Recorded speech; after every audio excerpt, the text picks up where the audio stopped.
Hi everyone. Already మన last వీడియోలో మనం ఏసీ సర్క్యూట్స్ ప్రాబ్లం ఎలా సాల్వ్ చేయాలి అనేది చూసాము. సో ఈ వీడియోలో ఇంకొక క్వశ్చన్ ట్రై చేద్దాం. అండ్ ఇన్ నెక్స్ట్ వీడియో ఇంకొక కాంప్లెక్స్ క్వశ్చన్ తీసుకుంటున్నాను. ఫస్ట్ సింపుల్ నుండి తర్వాత హార్డ్ చేస్తామన్నమాట. సో ఇప్పుడు ఈ క్వశ్చన్ చూస్తే you have to determine current. Let is suppose ఆ కరెంట్ని మనం ఐ అనుకుందాం. Determine current through the circuit. ఇక్కడ సీకేటీ అంటే ఏదో అనుకోకండి, సర్క్యూట్. వోల్టేజ్ అక్రాస్ ఆర్ఎల్సి అంటే voltage across this resistor, inductor, capacitor. Also determine the active power delivered by the source and its reactive power. Active power, reactive power. ఇంకా determine power dissipated by 5 ohm resistor. So ఈ 5 ohm రెసిస్టర్లో power ఎంత ఉంటుందో అది. ఇది మొత్తం మనం కనుక్కోవాలి. సో ఫస్ట్లీ ఏసీ సర్క్యూట్ ప్రాబ్లంలో ఫస్ట్ స్టెప్ ఏంటి? ఆల్రెడీ మనం లాస్ట్ వీడియోలో డిస్కస్ చేసాం. ఎక్స్సి, ఎక్స్ఎల్ ఫైండ్ చేయాలి. ఒకవేళ ఓన్లీ ఇండక్టర్ ఉంటే అప్పుడు ఎక్స్ఎల్ ఫైండ్ చేసుకొని పెట్టుకుంటాం. ఓన్లీ కెపాసిటర్ ఉంటే అప్పుడు ఎక్స్సి ఫైండ్ చేసి పెడతాం. కానీ ఇక్కడ నీకు ఇండక్టర్, కెపాసిటర్ రెండు ఉన్నాయి. So you have to find your XL and also XC. We know that XL is equal to omega into L. మనకేం తెలుసు? ఒమేగా అంటే 2πf. So XL equal to 2πf into L. So 2 into pi value 3.14 use చేయండి ఎప్పుడు, into F frequency 50 into ఇక్కడ ఏంటి నీకు inductance 10 milli henry ఉంది, which is nothing but 10 into 10⁻³ henry. Okay, ఇప్పుడు నీకు ఎక్స్ఎల్ వాల్యూ 3.14 వస్తుంది. ఇంకా మీకు అందరికీ క్యాలిక్యులేటర్ యూస్ చేసి ఎలా చేయాలో తెలుసని అనుకుంటున్నాను. 3.14 ఇంటూ 50 ఇంటూ 10 ఇంటూ 10 పవర్స్కి ఇది వాడండి, ఇది ఇంటూ -3 విచ్ కీప్స్ యూ 3.14. ఇంకా ఇంపిడెన్స్ అంటే మనం ఆల్రెడీ లాస్ట్ వీడియోలో డిస్కస్ చేసాం. Like effective resistance, like resistors ఇప్పుడు నీకు కామన్ ఇలాగ ఉన్నాయనుకో, అప్పుడు మనం are effective కనుక్కోవాలనుకో R1 + R2 + R3 తీసుకుంటాం కదా, సిరీస్లో ఉన్నాయి కాబట్టి. అట్లా ఇంపిడెన్స్ అంటే ఏంటి? ఇప్పుడు ఇక్కడ నీకు రెసిస్టర్, ఇండక్టర్, కెపాసిటర్ 3 ఇన్వాల్వ్మెంట్ ఉన్నాయి. సో వీటి మూడింటిని మనం యాడ్ చేసి రాయడం లైక్ ఆర్ ఎఫెక్టివ్ లాగా. So Z is equal to 5 plus ఇండక్టెన్స్కి మనం ఎట్లా రాస్తాం? J into that XL.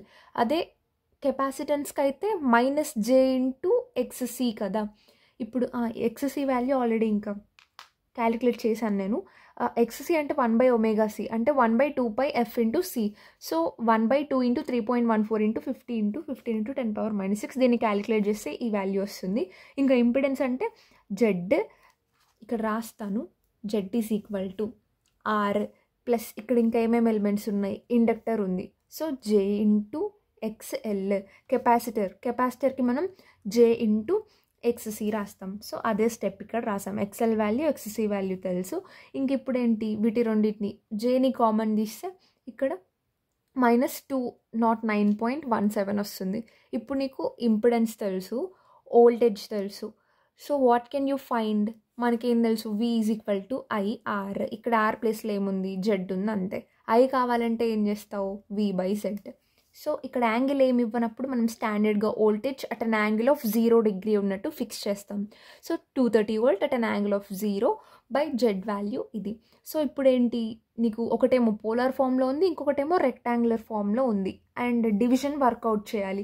So మనకి డివిజిబుల్ అవ్వాలి అంటే it should be in polar form. ఎందుకు? పోలార్ ఫామ్లో ఓన్లీ డివిజన్ అండ్ మల్టిప్లికేషన్ మాత్రమే పాసిబుల్. సో ఇక్కడ ఇదేంటి? A+IB ఫామ్లో ఉంది, అంటే ఇది రెక్టాంగులర్ ఫామ్లో ఉన్నట్టు.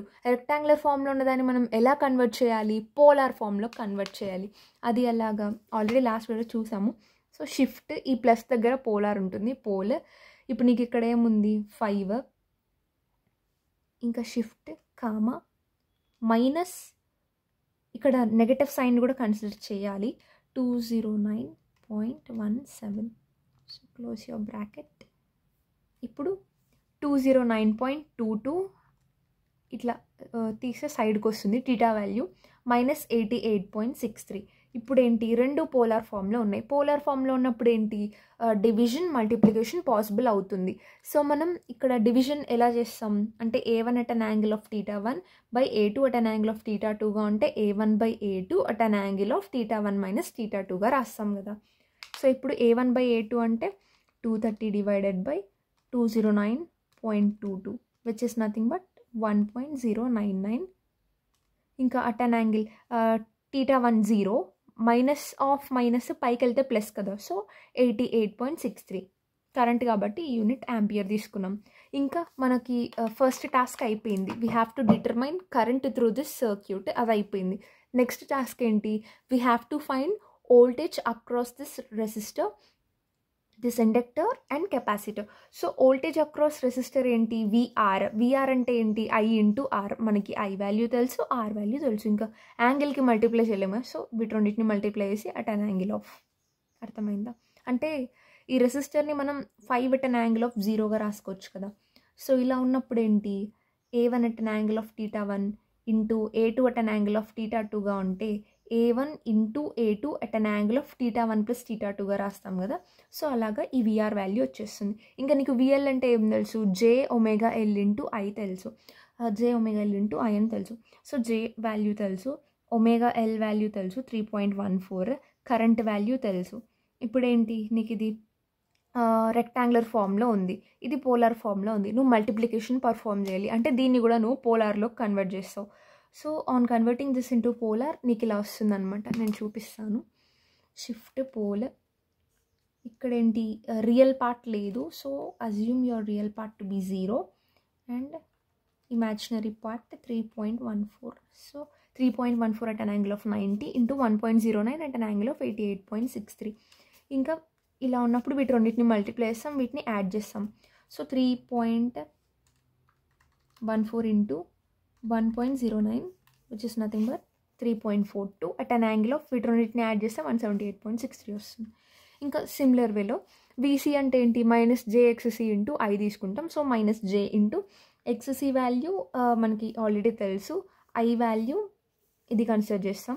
సో మళ్ళీ ఇది ఏంటి నీకు రెక్టాంగులర్ ఫామ్లో ఉంది. So you have to convert this into polar 0, -212.31. So which is nothing but 212.31 at an angle of -90 into, ఇప్పుడు మళ్ళీ వీటి రెండింటిని మల్టిప్లై చేస్తాం, వీటి రెండింటిని యాడ్ చేస్తే you will get the value of VC. ఇక్కడ మనకి యాంగిల్ నెగటివ్ వచ్చింది అంటే దాని మీనింగ్ ఏంటి, వోల్టేజ్ ల్యాగ్ అవుతున్నట్టే కదా, అంటే కరెంట్ లీడ్ అవుతుంది అనే కదా. అంటే ఇది దేన్ని రిప్రజెంట్ చేస్తుంది అంటే కరెంట్ లీడ్స్ ద వోల్టేజ్ అని. ఇది జస్ట్ మీకు అర్థం అవ్వడం కోసం చెప్తున్నాను అంతే. అండ్ ఇప్పుడు మన టాస్క్ RLC కనుక్కోవడం అయిపోయింది, I కనుక్కోవడం కూడా అయిపోయింది. Now you have to determine active power delivered by the source and its reactive power. So active పవర్కి ఫార్ములా ఏంటి, ఆల్రెడీ మనం లాస్ట్ వీడియోలో డిస్కస్ చేసాం. యాక్టివ్ పవర్కి VI cos phi. ఇక్కడ phi అంటే angle between that voltage and current. Okay, V value ఏంటి, డెలివర్డ్ బై సోర్స్ అంటున్నారు కదా, ఇక్కడ సోర్స్ యొక్క వోల్టేజ్ ఏంటి 230 volt. So 230 into I value ఏంటి, యాంగిల్ తోటి తీసుకోకండి, ఇక్కడ జస్ట్ I వాల్యూ 1.099 ఇంటూ ఇప్పుడు ఇక్కడ angle cos of V angle ఏంటి 0, I 88.63. సో రెండింటి మధ్య difference 88.63. So you will get the value as 6.047. అదే 230 into 1.0997 into cos of 88.63 which is 6.407. ఇప్పుడు రియాక్టివ్ పవర్ కనుక్కోవాలి అంటే VI sin phi యూస్ చేస్తావు. You know V value I value తెలుసు, ఇంకా సైన్ ఆఫ్ యాంగిల్ 88.63 క్యాలిక్యులేట్ చేస్తే 252.858 వచ్చింది. సో ఇప్పుడు యాక్టివ్ పవర్ కనుక్కునేసినాం, రియాక్టివ్ పవర్ కనుక్కున్నాం. ఇంకా మిగిలింది ఏంటి, you have to determine the power across 5 ohm resistor.